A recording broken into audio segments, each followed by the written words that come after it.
Hey everybody, it's Jimmy and Bill. So today what we're going to talk about, Bill, is the disappearance of the middle class. There was a few articles we're going to go over, and we're going to talk about things that within a few years the middle class won't be able to afford.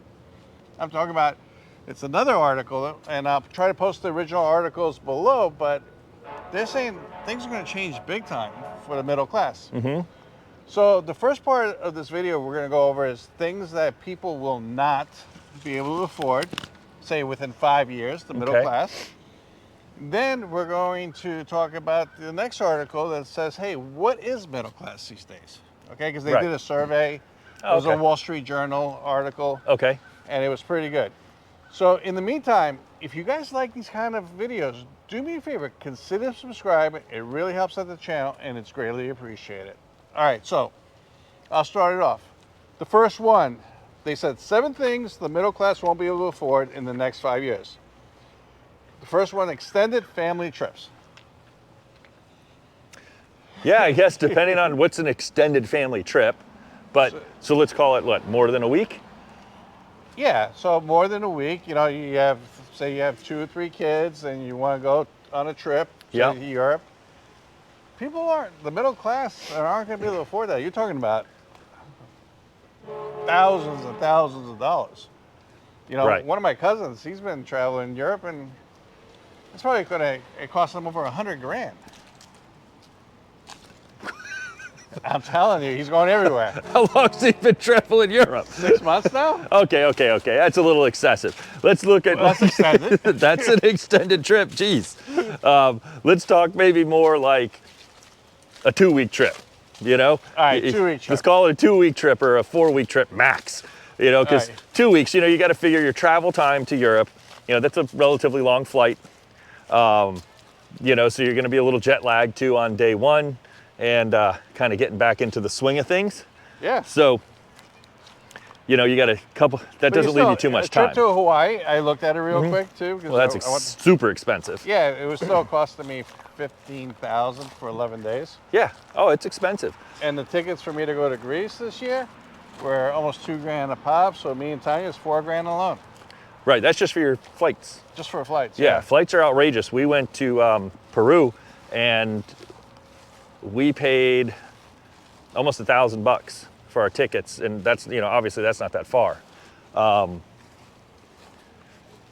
Which was almost double what we paid the year before last. All right, the next one. 5 years. New cars. So, basically, we all know car prices are Car prices are insane. Yeah, but right now repos are jumping, like going up like crazy. People can't afford these $1,000, $1,500 a month payments. And from what I understand, nobody's buying electric cars right now. So, you know, so the market is... Well, those things are outrageously expensive too. You know, the insurance on electric cars are a lot more than, you know, than regular cars too, yeah. Dude, we can make something have more expensive insurance here? Jeez. So the problem with cars, especially new cars too, is insurance, car insurance. Right. It's not just a Florida problem when it comes to cars, it's everywhere. Yeah, I mean, we're probably up there in that top percentile of issues with vehicle insurance as well as homeowners insurance, but it is not just us, it is across the board. Yeah. Wait till these motorcycles. It's a beautiful day out to be on a ride, that's for sure. So yeah, basically, even like, you know, some kids put out a TikTok video on how to steal Kias. Right. And what ended up happening is my insurance company wouldn't insure the Kia, you know? Right. Because of that thing. All right, let's go on to the next one. Next 5 years, they won't be able to afford private school tuition. Yeah, I don't have kids in private school. Well, I don't have kids in school, period.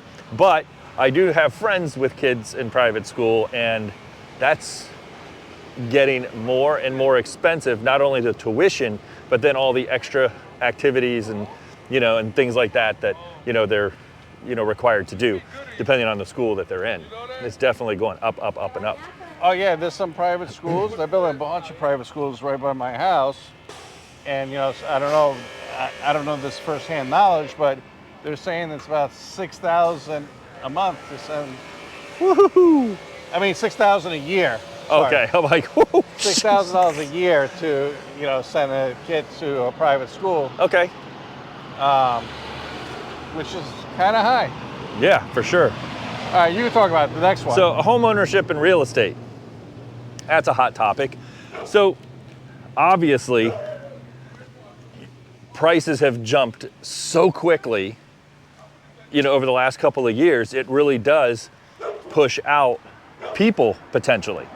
So again, like we've talked about in the past, it's really hard to save up your money to get your down payment, and then you're going to have to put such a large down payment on a house potentially.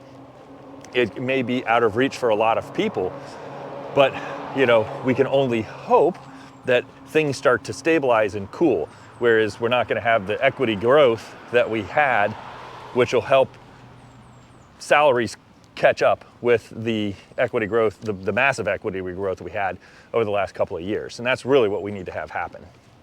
But it's getting very difficult. And then not only your mortgage payment, but your homeowner's insurance, expenses to repair your house, remodels, just you name it. Everything's going up. Appliances, everything. So basically, I'm still a believer that we're going to become a renter society. I think more and more people are going to be renting. I think they're going to convert a lot of commercial real estate to rentals, convert them to places that people could live, because the commercial market is doing horrible now. And that's my opinion. They're just going to convert everybody. Everybody's going to be rent. Maybe they'll do some rent controls here and there. And that's going to be the new norm. Yeah, well, I mean, look at how many new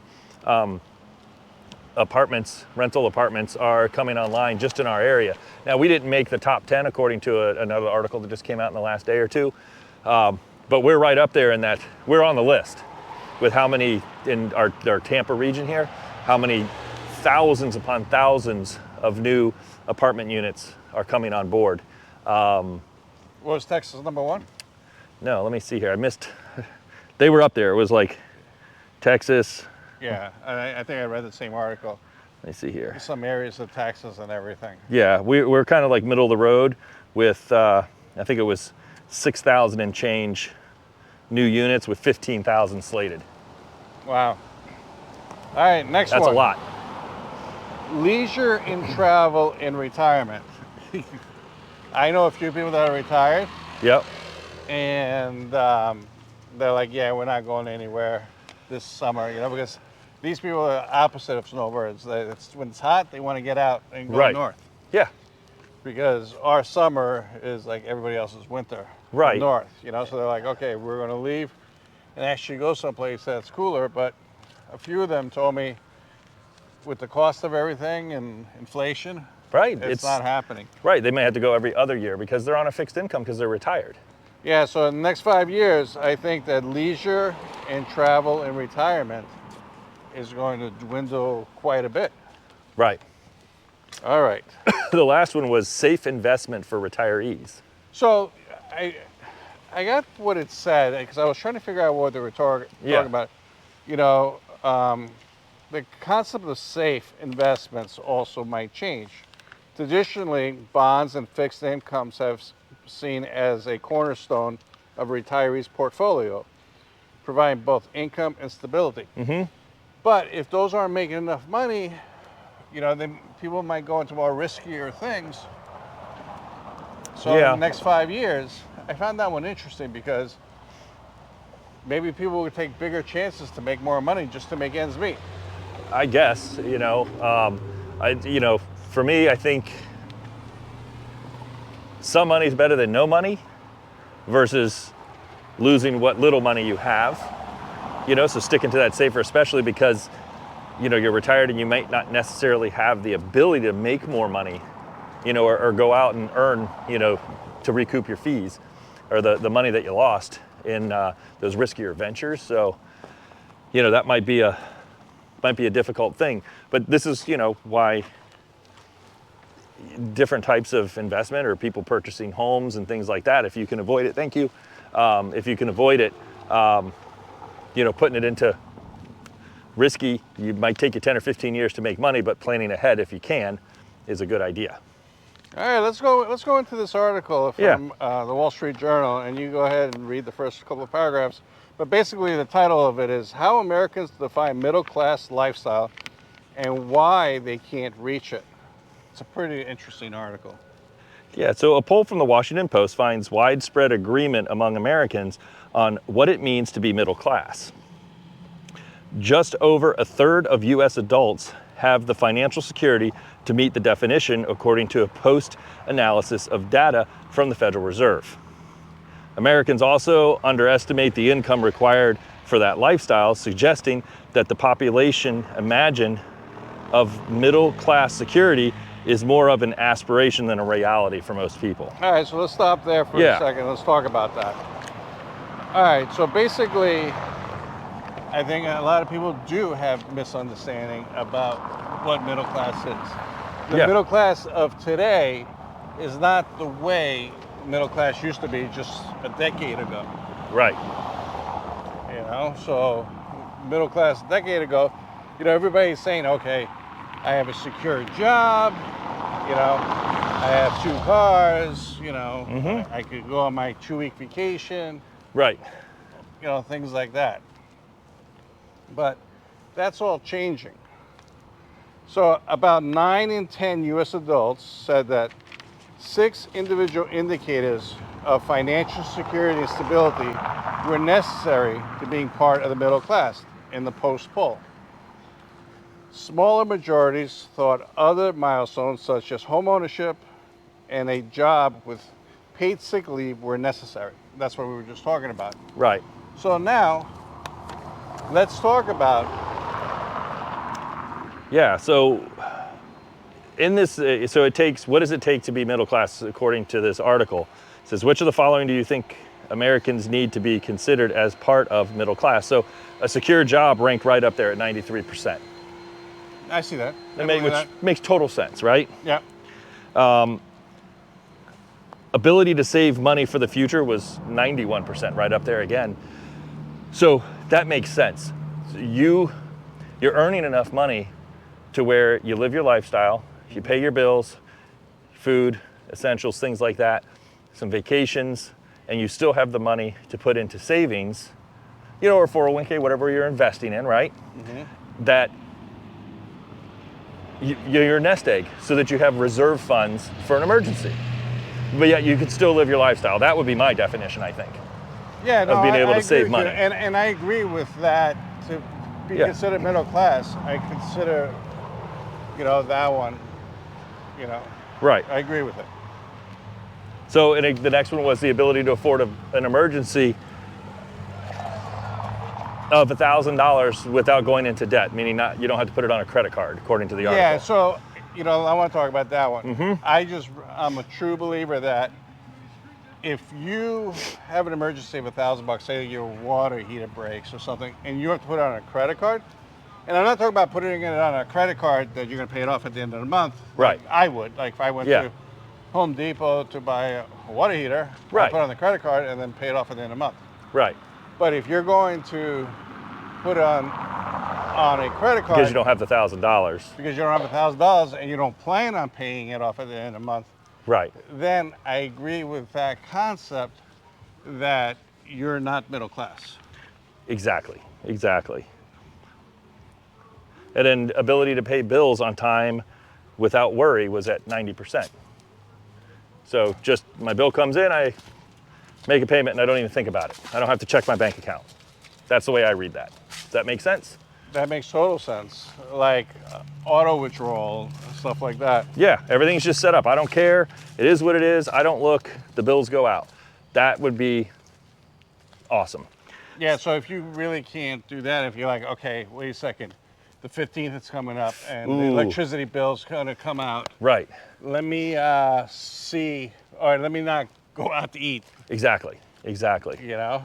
Exactly. So I would consider that if you're worried about the money going out for basic bills, you're not middle class. So I agree with that one.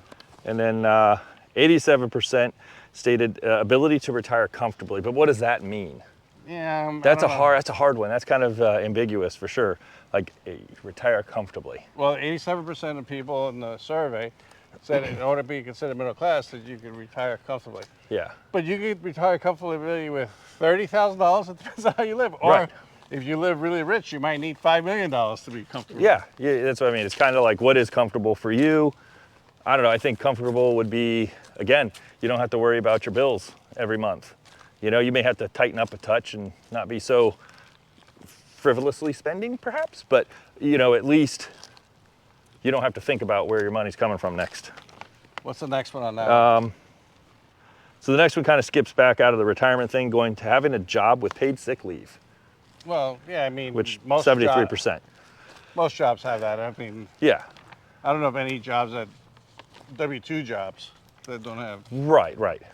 You know, stuff like that. Yeah, and then full-time jobs, obviously. You know, if you're working part-time or almost full-time, you know, you're not going to get necessarily benefits and stuff. So I guess they're saying, you know, full-time, being in full-time work with paid benefits. Time and money for vacations was 67%. So 67% of people said you feel like you're middle class if you have time and money for vacations. Okay. I see that. It kind of makes sense. Because if you're like, oh, I haven't gone on vacation for 3 years because I can't afford it, you know, that's not, you know, unless you're like self-employed and you could go on vacation, but you just don't want to stop working. Right, yeah, it's a whole different story. Or you can't stop working because you're self-employed and like you are the business. Like you're in the real estate boom when you were crazy busy. You couldn't take off. You wanted to take off a few times. You're like, yeah, how am I going to do that? Yeah, no, that didn't happen. Yeah, we had to cancel a few trips just because it was busy, and you know you can't leave your customers, you know, hanging. That's not right. Yeah, it's not because you didn't want to. It's just you couldn't. Yeah, so it's like that's why we took a vacation later on when things got back to more normal times. So, and then 60% of people said they felt like they were middle class if they had the ability to own a home, or just says to own a home, not necessarily the ability. So, mixed feelings on this one. Yeah, so some people just don't want it. They travel so much, or exactly. They don't want to be stuck to one location, so they rent everywhere. Right, and I understand. That makes perfect sense to me. That not everybody is going to own a home. I believe in home ownership, but that doesn't mean that everybody needs to, should, or wants to own a home. Mm-hmm. You know, there's people. I know a couple right now that are renting just because A, they travel a lot, and B, they're older. Yeah. And it's like their kids already have houses. They're like, what are we going to do? You know, X amount of money a month for a mortgage or X amount of money a month for rent. Some people are just selling the house and living on cruise ships. It's great. We had a fireman do that. He retired, and I mean, he had a house, but he rented his house out, and he basically did back-to-back world cruises for years. I mean, I think that's what I'm going to do when I retire. I love it. I think it's great. Bill, this is what we're going to do on this one, okay? Because this is a big article. This is a big article. So this is going to be part 1 of part 2. Cool. All right, so do me a favor. This is part 1. Definitely hit the bell notification to get reminded, and subscribe to get reminded of part 2, because part 2 gets really, really interesting. And this is a serious subject, you know, the middle class disappearing, because then we're going to have such a high gap. So the haves and the have-nots, and this is going to be horrible. Mm-hmm. Yeah. So we will talk to you in the next one. Greatly appreciate it, and make sure you check out part 2 of this video. Appreciate it. See you on the next one.